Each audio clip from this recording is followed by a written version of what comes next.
I'm Michelle Spina, Sales Education Manager here at SolarEdge. Really happy to be with you. This is a Sales Elite webinar, and what that means is we want to bring in some pros from the industry. And I'm really excited to have a huge pro today. This is Cynthia Alvidrez. She has worked for really every large company within the last 8 years in solar. And she is now, I was actually at the Power Conference a couple of months ago, saw her win the award for #1 Premier Closer for 2023, and heard her close rate and thought, that can't be possible. Cynthia, what's your close rate for this year right now? You know what? The Premier Closer is a combination of close rate and install to glass on the roof. And so they were waiting not only close rate, which I believe, I apologize, but I don't have the actual percentage, and I don't want to lie to you guys about the closing ratio. The percentage was pretty high itself. And then what is even more high is I have a very, very low cancellation rate. And so that was part of the Premier Close rating, as well as scores, surveys. Yeah, that's a really great point actually, because I've been saying close rate, but to me that coincides with cancellation rate, because if you have a high close rate, that's just maybe 30% of the puzzle. It's the cancellation rate that's the biggest challenge. We can a lot of times close customers, but if we're not setting the right expectations or following up properly, a lot of times that will result in a cancellation, which is a waste of time for us as a rep and for the company we're working for, as well as the customer themselves. And tell me if you agree, Cynthia, but a lot of times when customers cancel, it's really hard to actually get them back. They've kind of made their mind up. I have saved a lot of people that were going to cancel, and so I don't necessarily agree with that. I think that when people say no, there's just unresolved objections that they have. There's fears that they have that just need to be addressed, and we just need to talk about it. And I've talked people off the ledge many times, many times, even when they were just so upset and at the point where they're like, either they were waiting a long time for the city, or it's just frustrations on their part by operations issues, things like that. I do believe that a lot of those can be saved, and I feel like we give up too soon. When I talk to a lot of colleagues, I always think, "Ooh, I would have tried a little harder to recover that one." And it is hard because sometimes, if you have a homeowner that's pretty upset, it's easy to just be like, "Okay, forget it. Let's just cancel it out." But I try extra hard to recover those, which is why my cancellation rate is extremely low. Mm-hmm. Yeah, I completely understand. That's great. And that's really coincides with why you have the Premier Closer Award this year. I loved that when we had the conversation previously, you had offered up 5 tips for people that want to increase their close rate and improve their cancellation rate. And I'm going to put them on the screen, just those top 5 tips, but would love to hear from you each one of those and anything that you have to add to that. Yeah. So one of the reasons why my personal closing rate is so high is because I work primarily with warm leads. And so in the past, when I worked for Solar City and Sunrun, I really relied on a lot of cold leads, and those just don't close as well. But now I work primarily with real estate agents. I build relationships with them. I go and train Solar 1 classes, Solar 101 classes at real estate offices. And then I would always be a part of a BNI or team referral network, something like that, where they are focused on giving referrals. So a lot of my leads to begin with have a higher chance before they even hit my hands. That's part of the reason I focus on those. I invest more time in those and close at a higher rate. The second part is the preparation. So whenever I'm getting ready for an appointment, I still, even though I've been doing this for 8 years, I do still set aside at least half an hour, 45 minutes sometimes, to prepare a proposal. This will mean really looking at the house, looking, asking ahead of time on my Calendly app, do they have any concerns with the roof?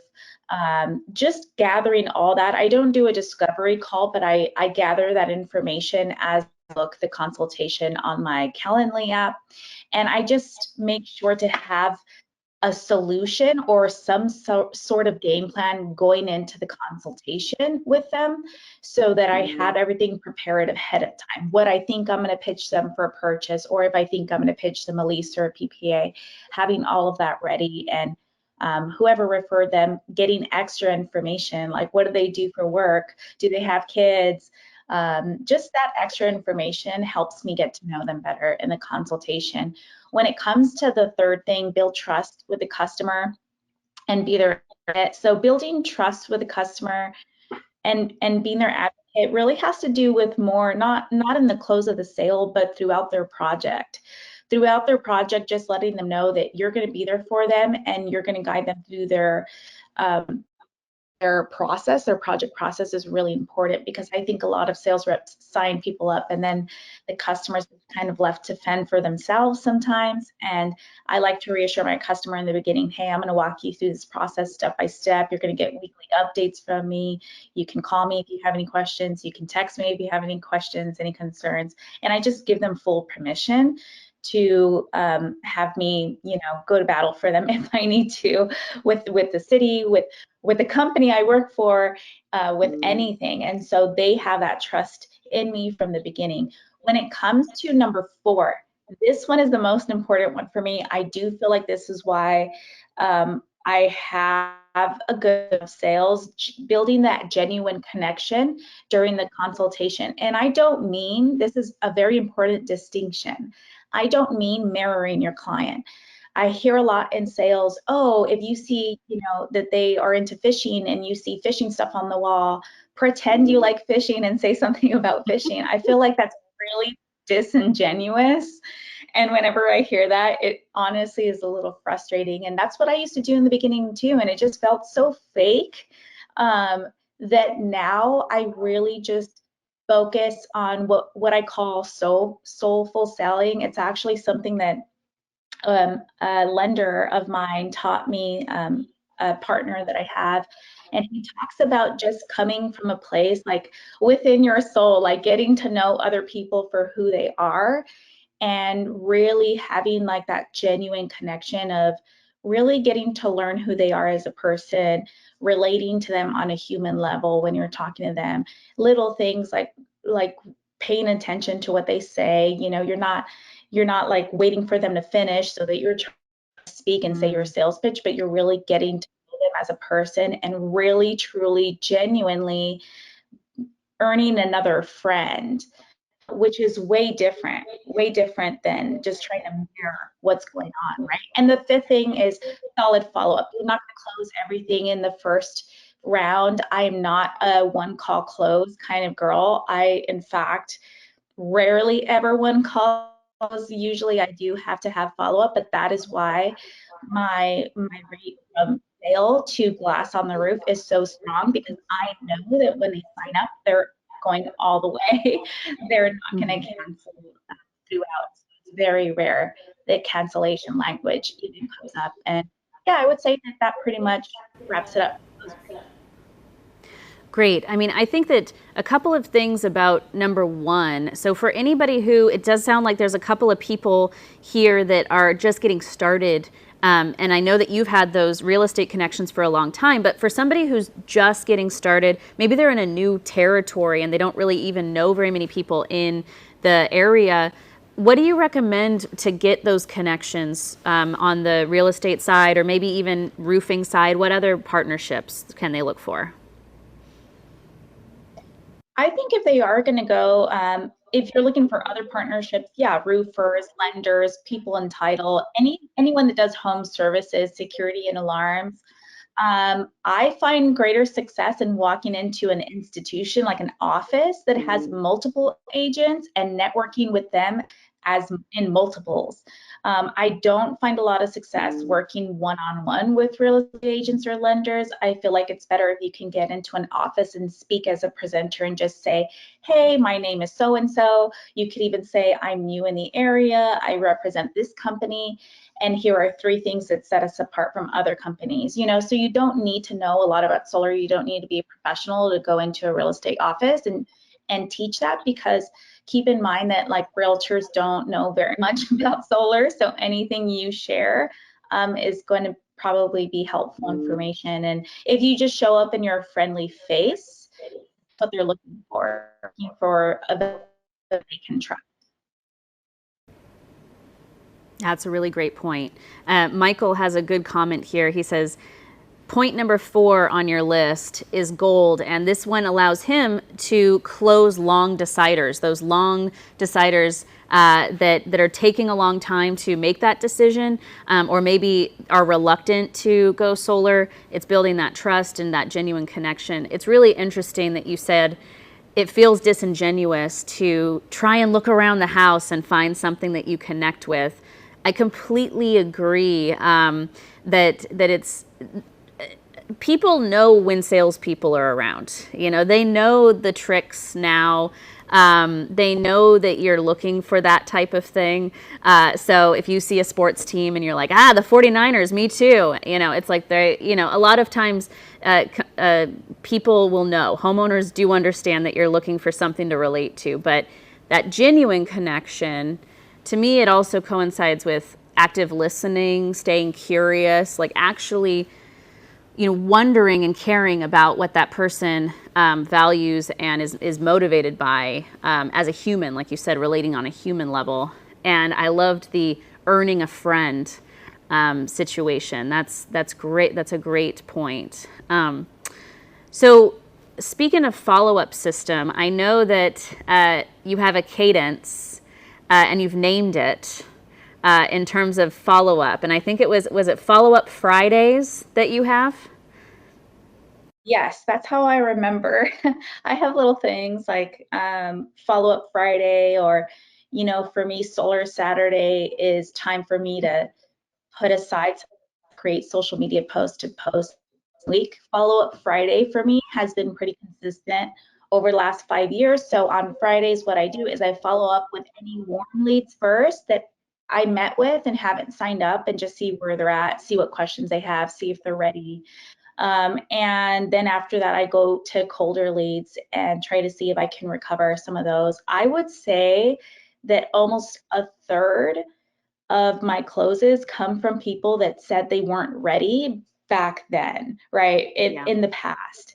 And so the follow-up, I have learned, has been so important, not to lose track of those people, not to lose touch, because a lot of times it's something physical that they're waiting for, right? They're waiting for more money to pay cash, or they're waiting for just something different other than hesitation. Sometimes it's not a mental thing. Sometimes they're waiting on certain things to fall in line. And so you don't want to lose contact with those people, because it's a lot easier for them to Google someone else than to go and search for your number. But if you stayed in touch with them, then they're going to know exactly what your number is. Yeah, I mean, it's not really anymore if someone's going to go solar, it's when and with who. So may as well make it with you and continue to follow up. So on Follow-Up Fridays, do you just not schedule consultations at all? And like, how many hours do you typically allocate to a Follow-Up Friday? Just a couple of hours, just about 2 hours. It doesn't take long if you have focused time. That's very different than like unfocused time, but I already have a list, and I don't have a CRM because I just work off a basic Excel sheet. So I have all my sold customers on an Excel sheet. It's pretty detailed as far as like what state information is. And then I have a tab is customer leads, and it has notes in there, the last date I followed up with them, and then their information. So I just go through and text them. Most of these people I have saved in my phone, so I can search them by name when I'm texting them. But just a couple of hours of very focused time. Great. And thanks for letting us know that you don't have to have a fancy CRM to do this follow-up task. That's great to hear. So we talked about Q4 a little bit and people slowing down a little bit around the holiday season. Do you have any strategies in going into the holiday season that you implement almost every time? Yeah, so I think that one important thing is plan ahead for it, right? Like I have learned to plan ahead for a dry season in the winter. Funny enough, though, the last few winters have not been slow for me. They've been pretty busy just because I've stayed consistent doing the actions leading up to these months. And if you haven't, then you're not going to see any fruit bloom during these months because people are busier, the cities are busier, everyone's just busier. And you should be too, right? Like hopefully you guys are taking some time to be with your families during this time. And the number one thing I would say is just continue to do the actions. Don't stop doing lead generation actions. Continue to go out there. This is a time to be networking, going out there, maybe working on your administrative things, organizing things, clean up, work on your strategy for the next year. That's kind of what this season Q4 is for me. Spending that time with my family, all my admin stuff, thinking about strategy for next year. I spent extra time on marketing during this time. You guys want to create some videos that you're going to launch in the following year. Now is a great time to start working on that and putting that all together so that when it does pay, you're not without those things and you're prepared and you're ready. Great point. So it's a great time to start a new marketing campaign for the new season, take some time to really put some attention to detail on potentially these relationships and partnerships that you're building with real estate. And the third thing that you mentioned, a lot of times it's just a mindset that we have. Oh, people, it's the holiday season. People don't want to close. Just keep doing what you've been doing. There's a lot of people that are ready to go solar. And solar is easier now than it ever has been, but also just remember Christmas lights increase the utility bills. So a lot of times it is a time where they have some of the highest utility bills of the year.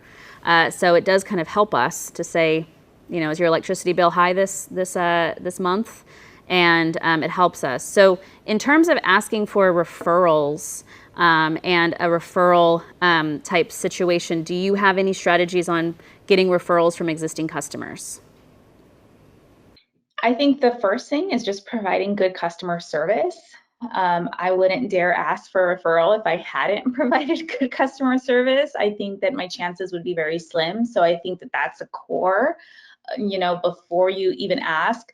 Hopefully you provided the customer with good customer service. And so what I do personally for my clients is I give them a weekly update. Even though my company, they have a dedicated project manager, they give them updates. Customers don't really read emails and they don't really pay attention to those things. So I personally send them a message saying, hey, I just want to make sure you saw this.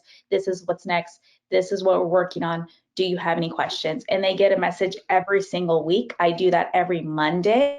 And I have an assistant that helps me with that as well. Just when the pipeline gets very full, it gets a little hard to update everyone. But we stay consistent with it because it does generate referrals. So the second thing at project close, we have a system where I do a project closeout, and part of what's on my checklist is to ask the customer for review and ask the customer for a referral. And I do that by telling them about our referral program. Hey, just so you know, we have this referral program. Do you have anyone I can reach out to that I can also help? And I do ask for it that way, like who can I reach out to? I don't say, here's our program, let me know, because they're not going to let you know, they're not going to call you, they're not going to go out there and actively work it. But if you say, hey, who do you know? Like, do you have someone that I can reach out to, that I can call, any family members, any neighbors, and you capture their name and their phone, now you have that information versus just letting them know about your referral program. And then I do follow up and I have a campaign for my customer base. So I'm consistently reminding them about our referral program and asking them if they want to refer. Great. So it's just a consistent messaging and making sure it's at every single touch point, but it starts with good customer service. So we have some questions coming in. So everybody on the call, if you have questions for Cynthia, put them in the chat. One question I do have here is, do you do any type of holiday Christmas card campaign, email campaign, anything like that for your existing customers? I used to drop off gifts actually. It was like You a have too many surprise. customers. I know I have, yeah, it would be a little too much now, but for a while I was using AmericanGreetings.com, which is a card website where you can put in a lot of emails and then it'll send them out a Christmas card. And so I was doing that. This year I'm working with the branding photographer and a videographer, and we're going to do a Christmas video and send out a happy holiday video. So I did that last year for Thanksgiving, like thankful for my customers. I had it professionally shot and uploaded it to YouTube and just shared the link with them. So that's what I did. And it was a little more personal because it was me speaking, saying, hey, just want to thank you for being a customer. So those were a couple of things I've done over the years. In the past, like I said, I would drop off like a little treat bag and just popping in to say hello, Merry Christmas, still stalking you, just kidding. But now that I think of it, it was maybe a little creepy, but they really liked it. They It's really sweet that I took the time to like stop by and drop something off, even though it wasn't me, it was, a helper of mine. So Yeah. Oh, the video is such a good idea, and you can reach so many people that way. And it's great that you got a professional videographer. You could use that for multiple years, even if you wanted. But team on the call, if you don't have a professional videographer, we even have like what Cynthia looks like right now. This is a super personal, look with the Zoom or whatever. You can always make a video this way too, just as a quick greeting and a thank you. It is a personal touch just to add that to an email. There's a couple more questions here. So how much time do you spend researching utility company metering policies, since they typically dictate the level of financial returns for customers, and a lot of times homeowners want to stay knowledgeable with that? So when it comes to my state that I operate in, I operate in the state of California. I'm pretty well versed and up to date with utilities. I primarily only work with a few utilities like Southern California Edison, San Diego Gas and Electric. We have a few small municipalities out here that have their own, and then up north we have PG&E. So I only have a few, and I am an expert in all of them, as in I know their net metering policies inside and out. But when I'm working out of state lead, I would say I spend a good 30 minutes because I'm not used to it. And I do need to find out what's their buyback rate. Do they charge a monthly customer service fee? What is the application fee? The buyback rate is important, right? Are we at a 1-to-1 ratio? Are they going to pay only 10% of what the kilowatt hour is worth? And some of them have nuances as well. So it's important to learn those things. I'm not a huge fan of working in a utility that I don't know well, because it does need to be well researched, because it's easy to mess things up.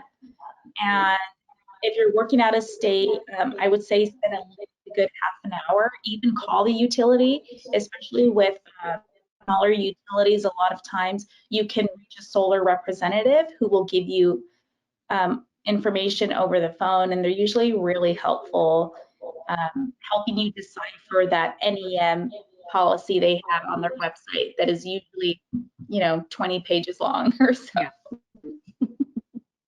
That's a good point. Just calling the utility company directly. They all have a solar representative now to help with those types of things. Okay, one more question here. So Steve asked, do you track or celebrate environmental impact with your customers?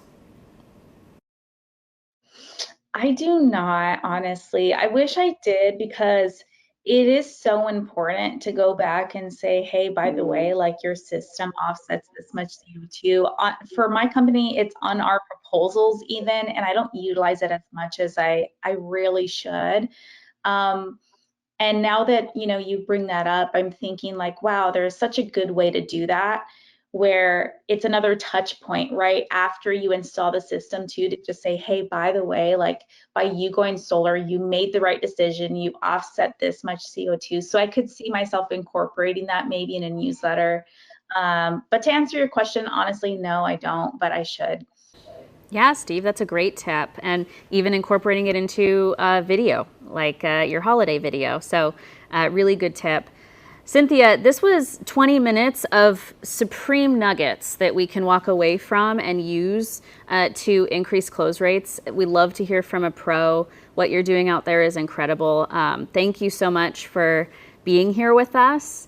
And anything, last words just for the group to give a last words of wisdom as they go out today to close some of these deals? Yeah, I would just say the only way to fail is to give up and just stay consistent. And sometimes it doesn't feel like anything's going on. That's just the nature of the business. Just stay consistent, keep doing the actions, and you will see results. Thanks so much. So I have a couple of things to say when it comes to SolarEdge as well, because I do also think SolarEdge can help with your close rates and keeping those customers.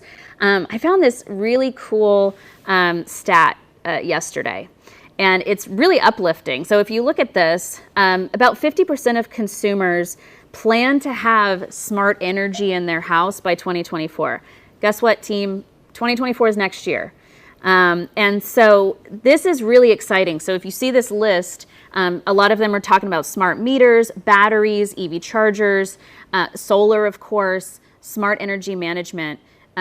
Our consumers are getting much more educated on a smart energy ecosystem than ever before and interested.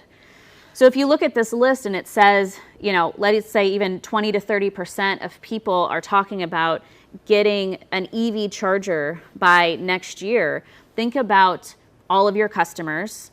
And if you were able to do 20% of those deals with an EV charger attached to it, 40% of people want to be solar by next year.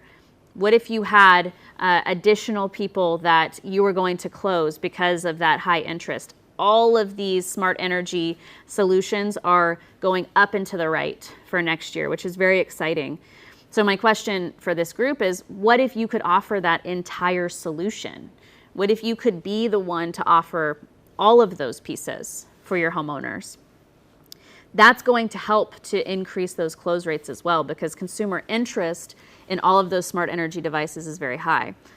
So remember, SolarEdge has an ecosystem of products. So we have an entire ecosystem from the inverter and optimizers that you have on all of your systems with SolarEdge.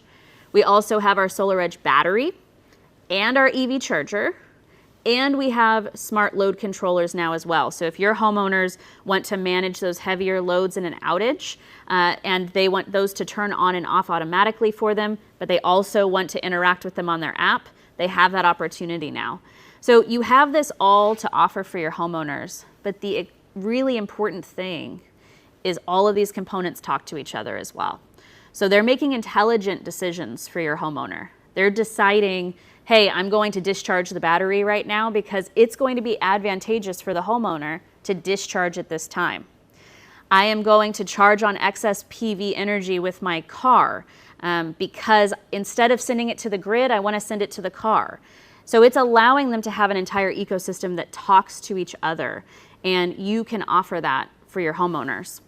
So to me, we have some ways that can help close and keep your customers. So when we talk about closing that customer, here's the things I'm thinking about. So number one, you're differentiating from the beginning.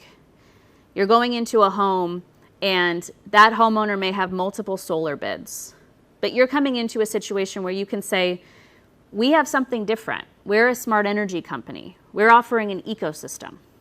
And this is allowing you to really separate yourself. But also, it separates yourself from that price haggling by offering a true value. So how many of us, just quick show of hands, really isn't selling on price and savings so much anymore as value and ecosystem control, predictability? Yeah, there's so many people raising their hand right now.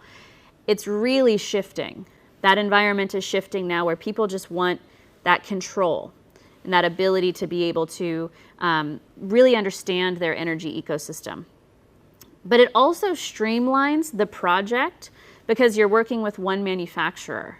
So again, show of hands, how many of us have had some challenges in the past with, let's say, a battery that wasn't in high supply, and your homeowners had to wait until a battery was available, or maybe a system wasn't communicating with each other properly because the components weren't all from one manufacturer.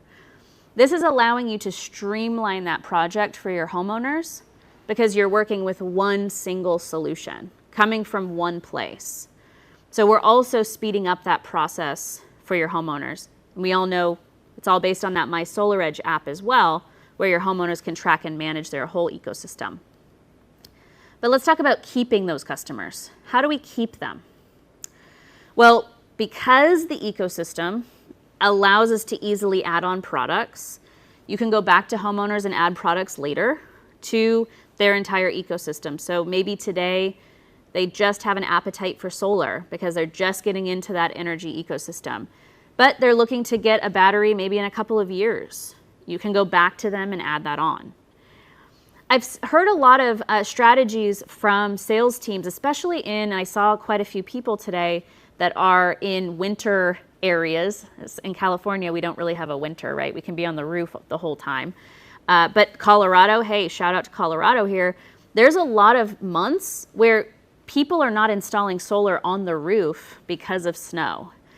And I have heard a lot of sales teams using that as a strategy during the winter season to promote things that can be installed on the wall. So maybe you're going back and you are talking to all of your customers about batteries, EV chargers, because those can be installed on the wall during those winter months. And I wanted to talk a little bit about some resources that we have at SolarEdge that can help you in that selling process as well. A quick reminder here on My SolarEdge. So we have an app that shows everything for your homeowners in one single source. They also have the ability to track and manage their production, their consumption in the house. A lot of times this also allows your homeowners to come back to you and say, hey, I see that I'm actually using more energy than I did last year, and it is requiring me to potentially add some more panels. Can you come back and talk about potential add-ons? So this app is not only allowing your homeowners to track things, but it's also allowing them to track themselves on, maybe I need a little bit more smart energy devices to help me manage my energy ecosystem since my habits have changed since I went solar. I think a lot of people on this call have already had customers that have come back to you and said, you know what, my energy usage has increased and I think I might need to expand my system, add a battery, maybe some smart energy devices. This gives them the capability to see that in full visibility every day if they want. This is also going to show them how much energy they're producing on the roof and where that energy is going. Is it going to the battery, the car, the home, or the grid? And it will give them that visibility every single day from one single app. So here's a unique view when we're talking about growing with that homeowner's energy appetite. It's just an example. So maybe today that homeowner decides, I'm going to go solar today because that's what I can afford. That's what I need right now. So Cynthia mentioned really building the value for the homeowner and being their advocate.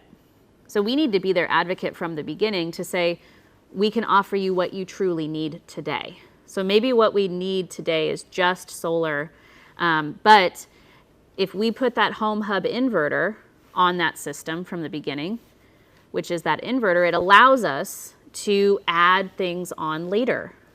So maybe in year one, they're adding a home battery. Maybe they've decided they need one battery system in order to maybe offset for self-consumption and give some peace of mind for backup.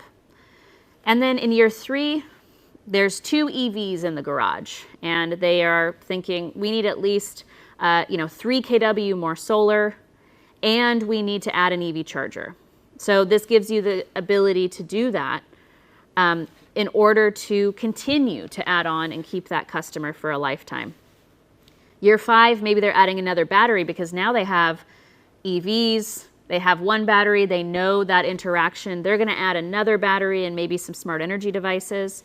But here's the even better news, because in most places, homeowners move out of their house in year 5 to year 7 on average.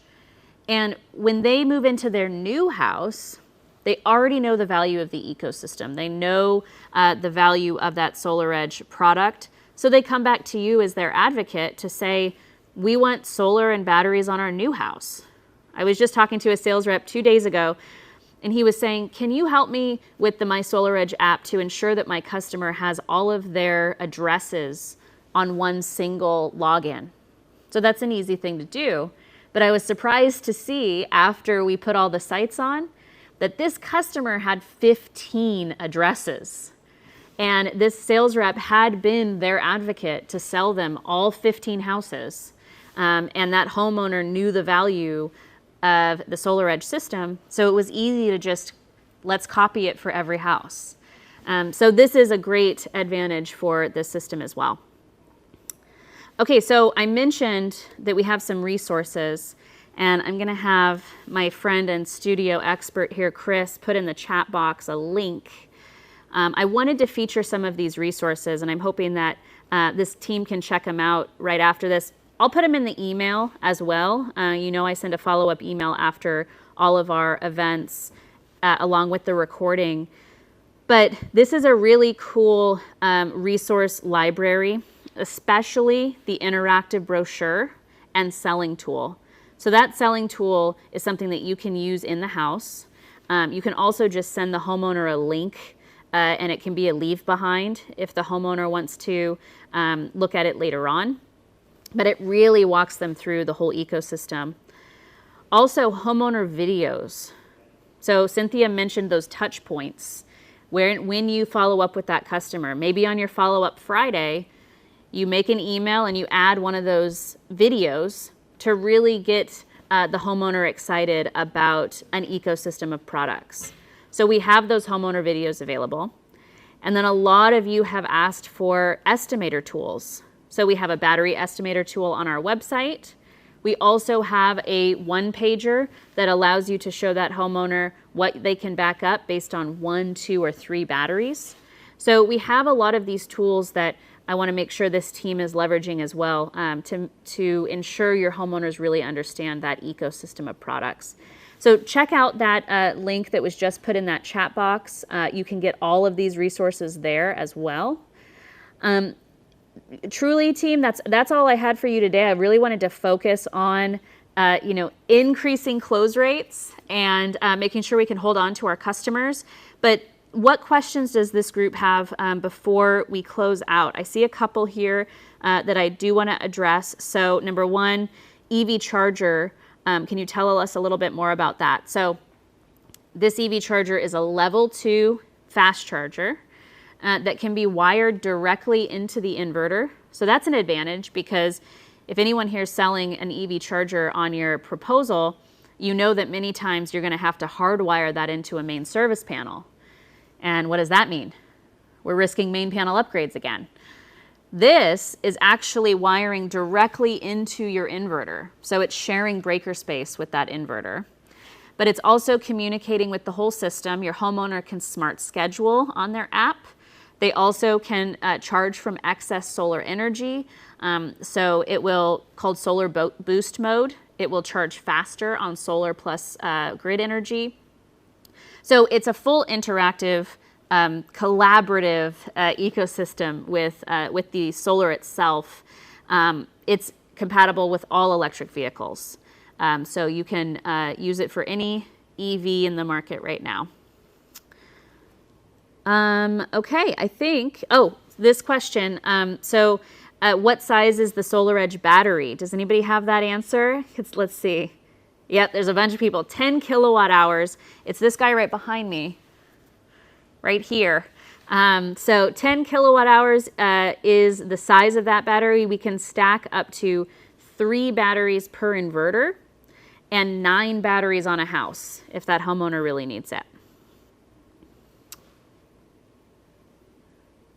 Has there been any changes in the commissioning process? So commissioning is all through SetApp, and we are down to about 30 minutes on commissioning. So we're always implementing new firmware so that we can get that to a quicker resolution. It's all through that app.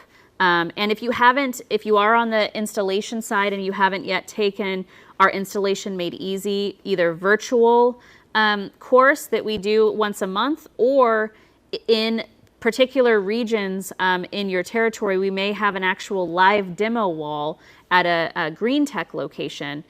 We have all of those Installation Made Easy courses calendar listed on our website. If you go to SolarEdge.com, go to training on the drop down, you'll see that there's a calendar there. There's some great best practices on commissioning on that one.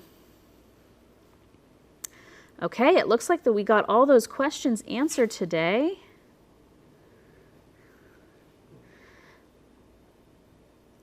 The size of the battery next to me. So this is 10 kilowatt hours, 5 kW continuous power.